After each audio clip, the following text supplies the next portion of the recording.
नमस्कार दोस्तों, कैसे हैं आप लोग। उम्मीद है आप सभी अच्छे होंगे। महाराष्ट्र की राजनीति में एक बार फिर से उबाल आ गया है। फिर से चर्चाएं महाराष्ट्र में उद्धव ठाकरे की होने लगी हैं और साथ ही साथ राज ठाकरे की भी, क्योंकि आज एक कार्यक्रम में दोनों भाई लगभग 2 दशक के बाद यानी कि 20 साल के बाद एक साथ नजर आए और संदेश क्या देने की कोशिश की और इस पूरे जो सियासी घटनाक्रम है इससे क्या संदेश निकलकर महाराष्ट्र की राजनीति में जा रहा है, इस पर बात करेंगे। मेरे साथ राजीव रंजन जी मौजूद हैं। सर, बहुत बहुत स्वागत है आपका। नमस्कार। सर, किस तरह से देखा जाए, उद्धव ठाकरे और राज ठाकरे एक साथ आए हैं 2 दशक के बाद में, किसके लिए खतरा है, क्या कुछ देख पा रहे हैं? देखिए, इसमें खतरा किसके लिए है उससे पहले एडवांटेज किसको होगा वो थोड़ा समझने का प्रयास करते हैं।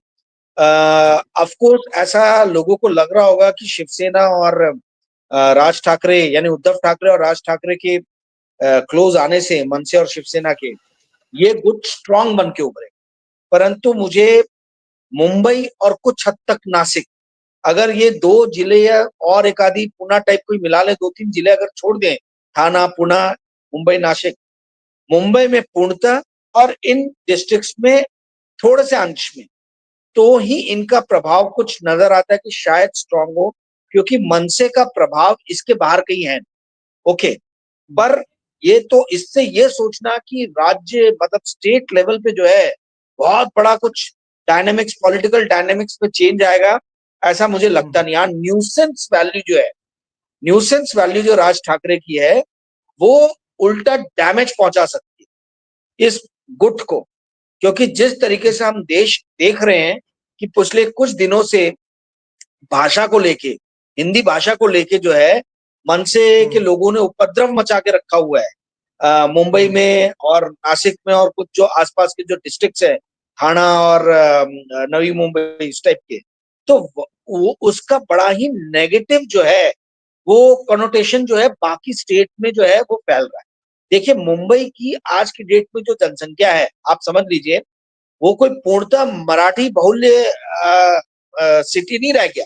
यहाँ तक कि जो मैं जिस सिटी में रहता हूँ, नागपुर, यहाँ पे भी मराठी बहुल या मराठी स्पीकिंग लोग जो हैं ये बड़ी संख्या में ऐसा नहीं है। यहाँ पे आउटसाइडर्स जो हैं उनकी संख्या ज्यादा है।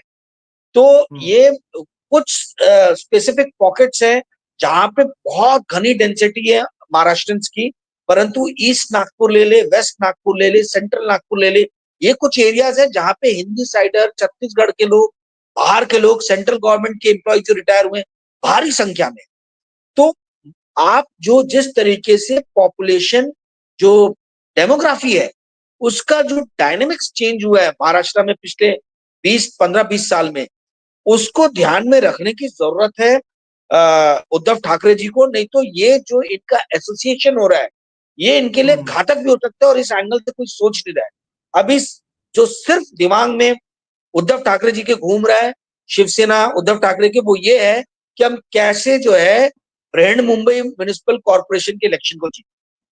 ठीक है, क्योंकि मुंबई का जो म्युनिसिपल कॉर्पोरेशन है वही एक बहुत बड़ा, मतलब क्या बोला जाए, ब्लड लाइन है, वो आर्टरी है पूरे शिवसेना उद्धव ठाकरे गुट का, आप बोल लीजिए शक्ति की या आर्थिक शक्ति की, राजनीतिक शक्ति की, ये एपिसेंटर है।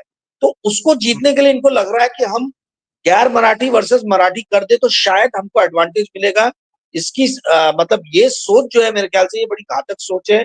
ये सोच के परिणाम उल्टा जो है बेनिफिशियल भारतीय जनता पार्टी के पक्ष में जा सकते, क्योंकि आज की डेट में गुजराती पूर्णतः मतलब समझ लीजिए थोक के हिसाब से वोट जो है वो डाल रहे हैं भारतीय जनता पार्टी को। जो हिंदी साइडर्स थोड़े बहुत जो कांग्रेस के साथ में थे वो कांग्रेस से छिटक सकते हैं, क्योंकि कांग्रेस उद्धव ठाकरे के साथ खड़ी हुई दिख रही है। तो ये कांग्रेस के लिए बहुत बड़े खतरे की घंटी है। कांग्रेस को एक बैलेंस बनाना पड़ेगा कि भाई हम ये इस तरीके की जो अराजक तत्व हैं, जो भाषा के नाम पे जो उपद्रव मचा रहे हैं, क्या हमने उनके साथ रहना चाहिए कि हमने उनसे एक दूरी बना के रखनी चाहिए। तो जो आपने बोला कि डेंजर किसके लिए है, मेरे को सबसे बड़ा डेंजर कांग्रेस के लिए दिख रहा है, जो बाकी लोगों को नहीं दिख रहा है। ये डेंजर कांग्रेस के लिए, कांग्रेस को सावधान रहने की जरूरत है कि हमको एक आर्म्स लेंथ रहना है कि हमको इनके साथ में टाइप करके म्युनिसिपल कॉर्पोरेशन के इलेक्शन को लड़ना है, पहली चीज। दूसरी चीज, ये बेनिफिशियल दिख रहा है मुझे बीजेपी। तीसरी चीज जो मुझे इससे साजिश की बू आ रही, क्योंकि गृह मंत्रालय जो है वो भारतीय जनता पार्टी के पास है। अभी तक जो राज ठाकरे जो थे वो नरेंद्र मोदी के प्रेम के कसीदे जो है कसे जा रहे थे, भाजपा के पक्ष में नजर आ रहे थे, और बिना किसी समर्थन के, बिना किसी रीजनिंग के वो समर्थन देने को तैयार, बिना किसी कंडीशन के। उन्होंने बोला मैं अनकंडीशनल सपोर्ट दूंगा बीजेपी को। तो ये सडनली जब होम मिनिस्ट्री देवेंद्र फडणवीस के पास में है, जो चीफ मिनिस्टर भी हैं, उस टाइम में महाराष्ट्र की होम मिनिस्ट्री के आंखों के नीचे गैर मराठियों के ऊपर यदि हमला होता है, तो ये बहुत बड़ा क्वेश्चन मार्क उठा रहा है लॉ एंड ऑर्डर पे, और उस लॉ एंड ऑर्डर के पूर्णतः जो जिम्मेदार है वो देवेंद्र फडणवीस है। और ये दिख रहा है कि जो उपद्रव मचा रहे हैं वो राज ठाकरे के लोग हैं, जो आज तक बीजेपी का गुणगान करते थे। तो ये कैसे हो रहा है? तो ये इसमें एक साजिश, एक षड्यंत्र की भी मुझे बू आ रही है। जी हिमांशु। राजीव जी, आपने जैसे बात की षड्यंत्र की, साजिश की, तो एक बयान भी आया राज ठाकरे का जो सवाल खड़े कर रहा है और शक पैदा कर रहा है। राज ठाकरे श्रेय दे रहे हैं देवेंद्र फडणवीस को। वो कह रहे हैं जो बाला साहेब नहीं कर पाए वो देवेंद्र फडणवीस ने किया, और देवेंद्र फडणवीस श्रेय जब उनको मिल रहा है तो उस पर खुशी भी जाहिर कर रहे हैं। तो ये कहीं ना कहीं शक की सुई तो घुमा ही रहा है कि राज ठाकरे उद्धव के साथ में बात कर रहे हैं, देवेंद्र फडणवीस को उनको श्रेय दे रहे हैं, जबकि राजनीतिक तौर पर घनघोर विरोधी हैं दोनों। अब ये कैसे संभव हो पा रहा है? नहीं, ये आपने बहुत अच्छा पॉइंट आउट किया। इसके अलावा देखिए, सोशल मीडिया में बहुत तेजी से राज ठाकरे और गौतम अदानी के परिवार की फोटो सर्कुलेट हो रही। तो ये हाल फिलहाल में मिले गौतम अदानी जी से जाके राज ठाकरे। तो ये सारी चीजें जो है ये एक इंडिकेशन है कि भाई कहीं महाराष्ट्र में पॉलिटिकल डायनेमिक्स चेंज तो नहीं होने वाले। जो देखिए, मुझे ऐसा लगता है कि कांग्रेस को जो है अब एकला चलो की नीति कई राज्यों में अपनाने की जरूरत है। कई राज्यों में जहां पे कांग्रेस थोड़ी स्ट्रांग है। 1995 के पहले तक आप समझिए कि महाराष्ट्र में कांग्रेस का एक छत्र अधिकार था। 1995 में पहली बार शिवसेना बीजेपी की गवर्नमेंट आई। 1999 में ये शरद पवार जी अलग हो गए थे, और शरद पवार जी के साथ में कांग्रेस में गवर्नमेंट बनाई। 15 साल तक इनके चीफ मिनिस्टर्स हैं, ठीक है। सडनली 2014 के बाद से हम देख रहे हैं कि जैसे सेंटर से कांग्रेस गायब हुई, वैसे महाराष्ट्र स्टेट में भी कांग्रेस वीक होती चली। तो अब ये डायरेक्टली प्रोपोर्शनल है कि भाई महाराष्ट्र जो है, महाराष्ट्र में कांग्रेस की power is directly proportional to centre में कांग्रेस है कि नहीं है। तो यदि कांग्रेस कोशिश कर रही है कि हम सेंट्रल गवर्नमेंट में आए, सेंटर में आए, ठीक है, जिस तरीके से वो प्रयास कर रही है, उसी तरीके से उसको महाराष्ट्र में भी प्रयास करने की जरूरत है, क्योंकि ये एकदम कंप्लीटली ज्वाइंट है। आप ये इस बात को समझिए, जैसे जैसे सेंटर में ताकत ये उभारने की कोशिश करेंगे, वैसे वैसे महाराष्ट्र में भी इनको अपनी ताकत उभारने की कोशिश करनी पड़ेगी। महाराष्ट्र के बिना जहां पे 48 लोकसभा की सीट है और 288 विधानसभा की सीट है, यहाँ पे जब तक कांग्रेस अपने आप को स्ट्रांग नहीं करती है, कांग्रेस का वजूद जो है वो भारी नहीं होगा, पलड़ा भारी नहीं होगा। आप समझिए शरद पवार गुट वीक हो रहा है, उद्धव ठाकरे राज ठाकरे के साथ मिलकर एक अलग ही रास्ते पे निकल पड़े हैं। ऐसे समय में कांग्रेस को अपनी भूमि तलाशने की जरूरत है। 288 विधानसभा क्षेत्रों में क्या कांग्रेस अकेले अपने दम पे इलेक्शन लड़ सकती है? ये इनके स्ट्रेटेजिक थिंक टैंक्स को अब सोचने, मतलब अभी से जो है इनको स्ट्रेटेजीज बनाने की जरूरत है, क्योंकि यहाँ पे शरद पवार वीक हो गए हैं, उद्धव ठाकरे अलग जा रहे हैं।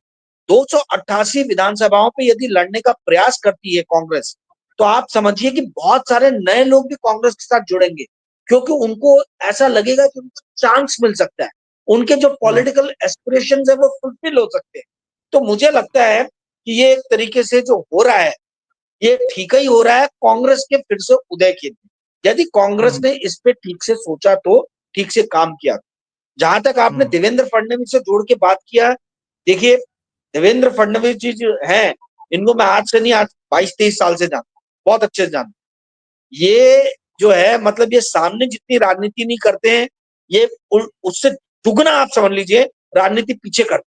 आपके पीठ के पीछे दुगनी राजनीति। तो ये जो हमको सामने जो दिख रहा है कि उद्धव ठाकरे, राज ठाकरे सामने आ रहे हैं, इसके पीछे कितने जो है चालें चली गई हैं पर्दे के पीछे, ये इसकी आप कल्पना भी नहीं कर सकते। तो ये इनको ऐसा आप मुझे बताइए, ये भारत का दुर्भाग्य है कि कभी कोई पार्टी जो है वो धर्म के नाम पे दंगे कराती है, कभी कोई पार्टी जो है जाति के नाम पे विद्वेष कराती है, कभी कोई पार्टी जो है वो भाषा और प्रांत के नाम पे विद्वेष फैलाती है। भाई, जिस देश के अंदर में लॉ एंड ऑर्डर की सिचुएशन बिगड़ रही है, वहां पर पढ़े लिखे सभ्य समाज जो है वो तो अपने आप को अधोगति पे पाएगा, अकेला पाएगा, हाशिए पे पाएगा। तो ये महाराष्ट्र जो इंडिया का सबसे ज्यादा डेवलप और इंडस्ट्रियलाइज स्टेट है, इस स्टेट के अंदर में यदि आप डिस्टर्बेंस क्रिएट करने की कोशिश करो तो इसका बेनिफिट किसको मिलने वाला है, ये सोचने की जरूरत है। क्या राज ठाकरे और उनकी पार्टी ने जो महाराष्ट्र के अंदर से प्रोजेक्ट उठा उठा के गुजरात में गए पिछले कुछ महीनों में, कुछ सालों में, क्या इसके खिलाफ आंदोलन किया था? राज ठाकरे की पार्टी के लोगों से पूछना चाहिए कि जब महाराष्ट्र के की ड्रीम प्रोजेक्ट्स, टॉप लेवल के प्रोजेक्ट जब एक एक उठा के गुजरात भेजे गए, तब उन्होंने इस तरीके से पकड़ पकड़ के दंगे मचाए थे क्या?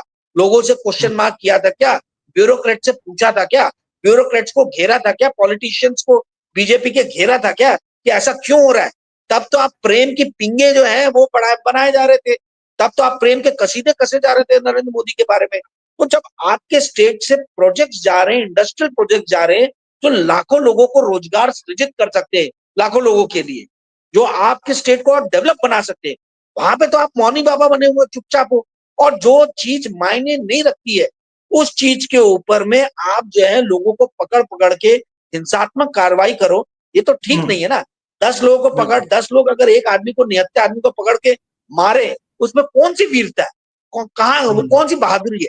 ये तो गुंडई है। तो गुंडई से तो कभी भी किसी भी समाज का भला नहीं होने वाला। जी हिमांशु। अच्छा, ये बड़े मतलब हास्यास्पद बात है कि एक तरफ एमएनएस के जो कार्यकर्ता हैं वो भाषा विवाद को लेकर कि आप हिंदी बोलते हो, मराठी बोलो, इसको लेकर मारपीट करते हैं। और ये कोई पहला मामला नहीं है, कोई अनोखा मामला नहीं है, हमेशा से होता आया है। और एमएनएस के जो कार्यकर्ता, मुझे लगता है उनके पास और कुछ करने को नहीं है, तो अपने उनका एक रोजगार है कि वो भाषा को लेकर किसी के साथ मारपीट करें, मुझे ऐसा लगता है। लेकिन जब मंच पर आते हैं राज ठाकरे तो ये कहते हैं कि उनको इस बात से कोई फर्क नहीं पड़ता कि कौन क्या बोलता है, मैं सभी की इज्जत करता हूं, सभी की रिस्पेक्ट करता हूं। एक तो वो दो मुही बात करते हैं। कुछ लोग सोशल मीडिया पर बात करने लगे हैं कि ये दोनों भाई साथ में आए हैं तो शिंदे से बदला लेंगे, लेकिन कहानी जो आपने अंदर की बताई वो कुछ और है। तो ये जो गफलत में है सोशल मीडिया पे लोग, इनके लिए क्या कहा जाए?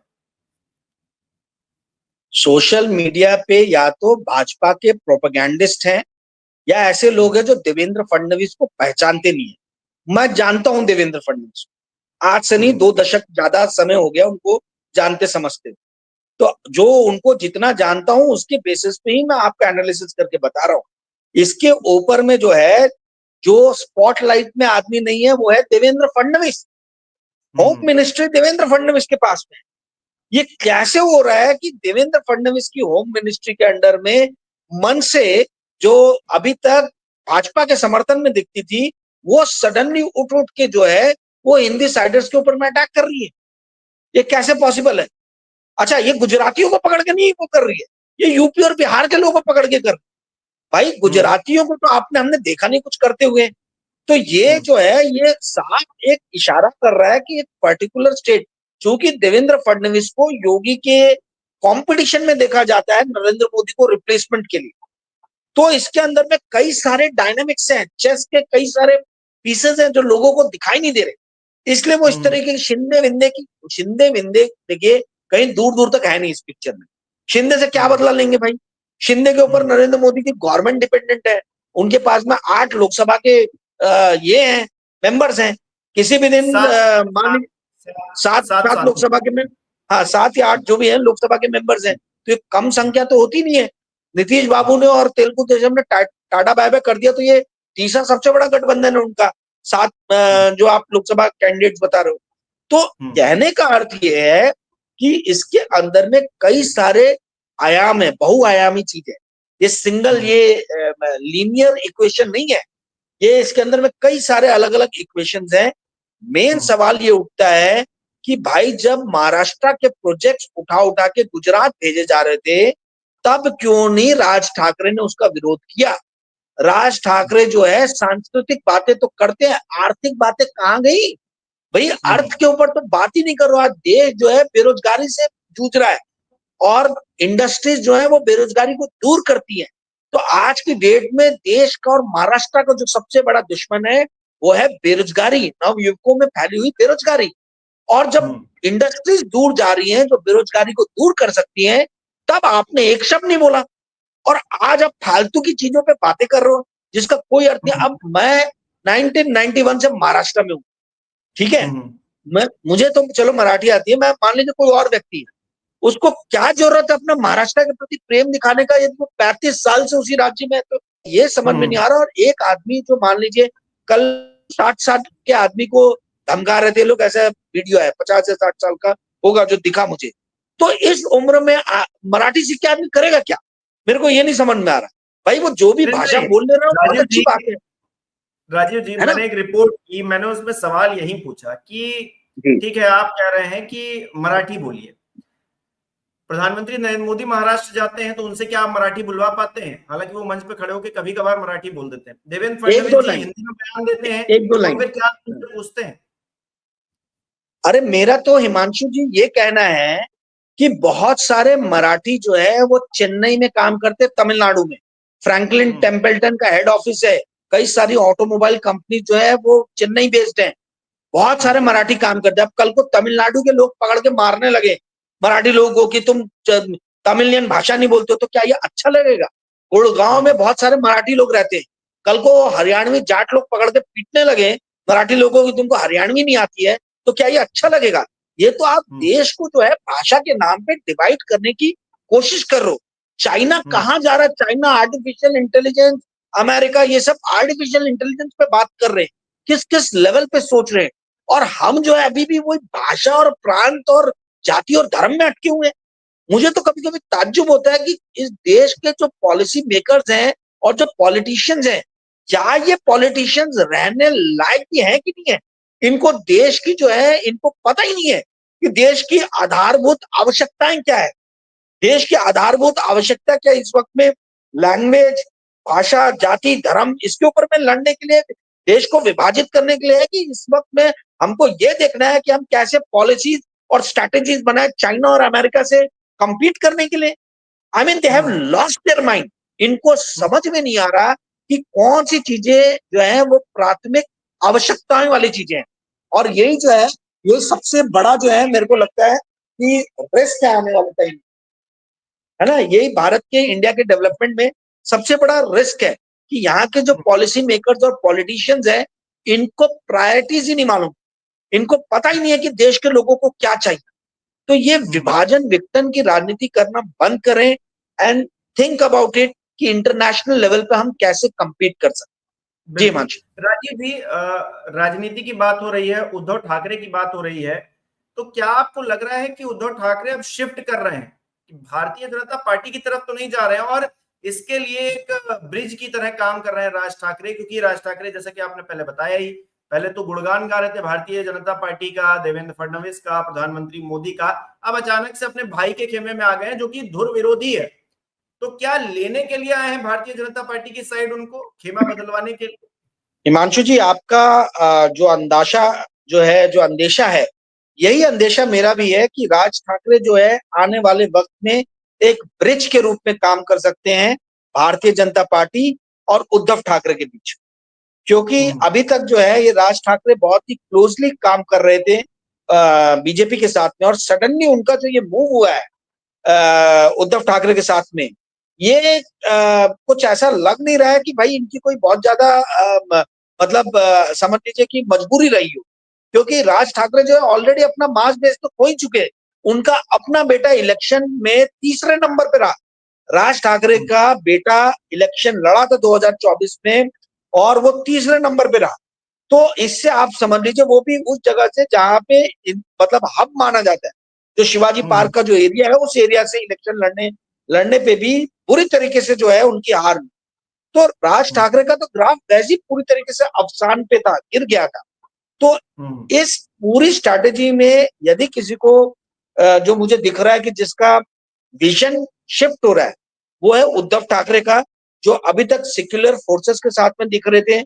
ऐसा लग रहा है कि अब वो सेक्युलर फोर्सेस से वापस से विघटनकारी जो फोर्सेस है, भले इस वक्त धर्म के नाम पे नहीं है, पर भाषा और प्रांत के नाम पे विघटन करने वाले जो लोग हैं, उनके खेमे में जाते हुए दिख रहे हैं। तो ये कोई बहुत अच्छा सिग्नल नहीं है इंडिया गठबंधन।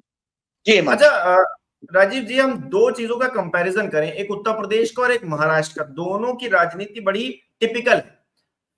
उत्तर प्रदेश में हमने देखा है कि समाजवादी पार्टी ज्यादा सीटें जीत कर आई, उसने अपना बेस मजबूत किया और वो भारतीय जनता पार्टी पर चढ़ गई। अभी भी वो हावी होते हुए दिखाई देती है, अखिलेश यादव हावी होते हुए दिखाई देते हैं। लेकिन उद्धव ठाकरे, उनकी सीटें भी अच्छे हैं। उनके अगर पूरा गठबंधन देखेंगे, इंडिया गठबंधन, तो कांग्रेस 13 सीटें, खुद वो 9 सीटें जीत कर आए, शरद पवार 8 सीटें जीत कर आए, 30 सीटें हो गई 48 में से। सोचिए, मतलब एक तरह से हावी हो जाना चाहिए था वहीं पर। फिर धीरे धीरे ऐसा क्या हुआ कि अखिलेश यादव वाली स्ट्रेटजी पर उद्धव ठाकरे नहीं चल पाए और आज नौबत ये आ रही है कि कहा जा रहा है कि वो शिफ्ट होने वाले हैं। देखिए, मुझे ऐसा लगता है कि कभी भी मन से जो है वो सेक्युलर फोर्सेस के साथ में थे नहीं, क्योंकि इनका डीएनए जो है हमेशा से बीजेपी के साथ में ही जो है रहा है। इनकी मजबूरी थी कांग्रेस के साथ में आना, क्योंकि इनकी पार्टी के खुद के अंदर विभाजन हो गया था, विघटन हो गया था, और वो बीजेपी ने कराया था। वो जो है वो देवेंद्र फडणवीस, अमित शाह, इन लोग का किया धरा था। ठीक है, तो उससे जो है इनको एक क्रोध था कि मैं सबक सिखाऊंगा। पर 2024 के विधानसभा इलेक्शन के बाद में इनको समझ में आया कि अब ये ऐसी स्थिति में है नहीं कि किसी भी तरीके से सबक सिखा पाए। इनफैक्ट आज की स्थिति ऐसी है कि मतलब राज्यसभा में भी जो है ये किसी को भेज नहीं सकते, इतनी कम सीटें आई हैं इनको, इतनी कम सीटें मिली है शिवसेना उद्धव ठाकरे गुट को। तो भाई आपका तो वजूद ही जो है उसके ऊपर में बहुत बड़ा क्वेश्चन मार्क आ रहा है, क्योंकि विधानसभा में भी कम सीटें हैं, राज्यसभा भी आप नहीं भेज सकते हो, लोकसभा में वाले जो लोग हैं वो कितने दिन आपके साथ रहेंगे, इस पे भी एक क्वेश्चन मार्क है। 2027, 28, 29 जब भी इलेक्शन होता है, मुझे नहीं मालूम कब होगा, पर उस वक्त में यदि बयार दूसरी तरफ चल पड़ी तो हो सकता है और कम सीटें मिले लोकसभा में जो अभी मिली है। तो ये सारी चीजें जो है अपने फ्यूचर को, अपने भविष्य को ध्यान में रखते हुए इनको शायद ऐसा लग रहा होगा कि अभी मेरी बेहतरी इसी में है कि मैं जो है मतलब इंडिया गठबंधन से, कांग्रेस से भी एक दूरी बना लूं, और जब वक्त मिलेगा तो बीजेपी के साथ आ जाऊं, ऐसा मुझे लग रहा है। क्योंकि राज्यसभा की सीटें इनके लिए बहुत इंपॉर्टेंट है, राज्यसभा में एक भी आदमी भेज नहीं सकते, इनके पास में उतनी संख्या है नहीं। तो ये सारी कवायद जो है, दोनों भाई अपने अपने भविष्य को ढूंढने का प्रयास कर रहे हैं। ये पूरे जो साथ में आने आने का जो ये स्टेप लिया गया है, वो स्टेप इसीलिए लिया गया है क्योंकि उद्धव ठाकरे का भी ग्राफ नीचे है, अवसान पे है, राज ठाकरे तो ऑलरेडी चलेंगे गर्त में। तो इन दोनों को जो है अपने पॉलिटिकल फ्यूचर को ऊपर उठाना है, शायद उसी का ये एक प्रयास है। जी हिमांशु।